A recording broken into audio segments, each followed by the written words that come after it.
எல்லாருக்கும் வணக்கங்க. இன்றைக்கி ஒரு இன்சிடெண்ட் நடந்திருக்கு பெங்களூரில். அது என்னன்னு பார்க்கலாம். வாங்க வீடியோக்குள்ளே போகலாம். எல்லாருக்கும் இது என்னென்னா, சரோஜா தேவி அப்படிங்கிறவங்க இப்போ நம்மளோட ஆக்ட்ரஸ் எல்லாருக்குமே தெரிஞ்சிருக்கும். சவுத் இண்டியன் ஆக்ட்ரஸ் அவங்க. தமிழ், அப்புறம் ஹிந்தி, தெலுங்கு, கன்னடா இந்த மாதிரி எல்லா படங்கள்லேயும் நடிச்சிருக்காங்க. அவங்க இன்றைக்கி காலையில் ஒரு 9 மணிக்கு இறைவனடி சேர்ந்துட்டாங்க. அவங்க அதாவது ஓல்ட் ஏஜ் ரிலேட்டட் ஹெல்த் இஷ்யூஸ்னால அவங்க இறந்துருக்காங்க. நியூஸ் வந்திருக்கு. 200 படத்துக்கும் மேலே நடிச்சிருக்காங்க. இவங்களுக்கு ஒரு பாப்புலராக இவங்க அபிநய சரஸ்வதி, கன்னடாத்து பைங்கிலி அப்படின்லாம் கூப்பிடுவாங்க இவங்கள. 1957 இவங்களை தமிழில் இன்ட்ரடியூஸ் பண்ணவர் யார் அப்படின்னா பிஆர் பந்துலு அப்படிங்கிறவர் தான் பண்ணாங்க. அதுக்கப்புறம் தமிழ் சினிமாலேயே ஃபுல்லாக நல்லா பெரிய இதாக ரூல் பண்ண ஆரம்பிச்சிட்டாங்க. அந்தளவுக்கு நல்லா லெஜெண்ட்ரி ஆக்டர்ஸோடலாம் நடிச்சிருந்தாங்க. எம்ஜிஆர், சிவாஜி கணேசன், ஜெமினி கணேசன் இவங்களோடலாம் நடிச்சிருக்காங்க.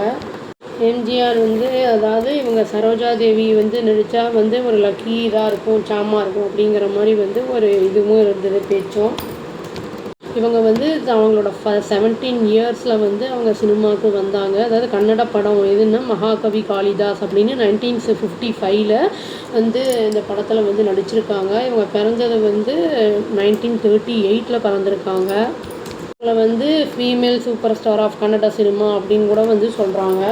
இவங்க ஆக்டர் 29 இயர்ஸில் என்ன பண்ணியிருக்காங்கன்னா, இவங்க கல்யாண் குமாரோட அமர சில்பி ஜக்கனாச்சாரி அப்படின்னு ஒரு 1964 ஒரு படம் வந்திருக்கு. அதில் கலர் ஃபிலிமில் கூட பண்ணியிருக்காங்க. அப்புறம் ஒரு சில நோட்டபிள் கன்னடா ஃபிலிம்ஸ் அதாவது மலம்மனா பாவடா, நயனவே தேவரு, நியாயவே தேவரு அப்படிங்கிற படங்கள்லாம் நடிச்சிருக்காங்க. இவங்க அப்பா பேர் பைரப்பா, அம்மா பேர் ருத்ரம்மா அப்படின்னு சொல்லிட்டு. இவங்க அப்பா ஒரு போலீஸ் ஆஃபீஸர், அவங்க அம்மா ஹோம் மேக்கராக இருந்திருக்காங்க. இவங்க அப்பா இவங்களுக்கு டான்ஸில் இன்ட்ரெஸ்ட் இருக்கிறத பார்த்து கிளாசிக்கல் டான்ஸை அனுப்பிவிட்டு என்கரேஜ் பண்ணியிருக்காரு. நிறைய ஃபில்ம் மேக்கர்ஸ்க்கு பரதநாட்டியம்லாம் தெரிஞ்சனால இவங்கள ஆப்பர்ச்சுனிட்டிஸ் நிறைய இவங்களுக்கு ஃபிலிமில் கிடைக்க ஆரம்பிச்சிது.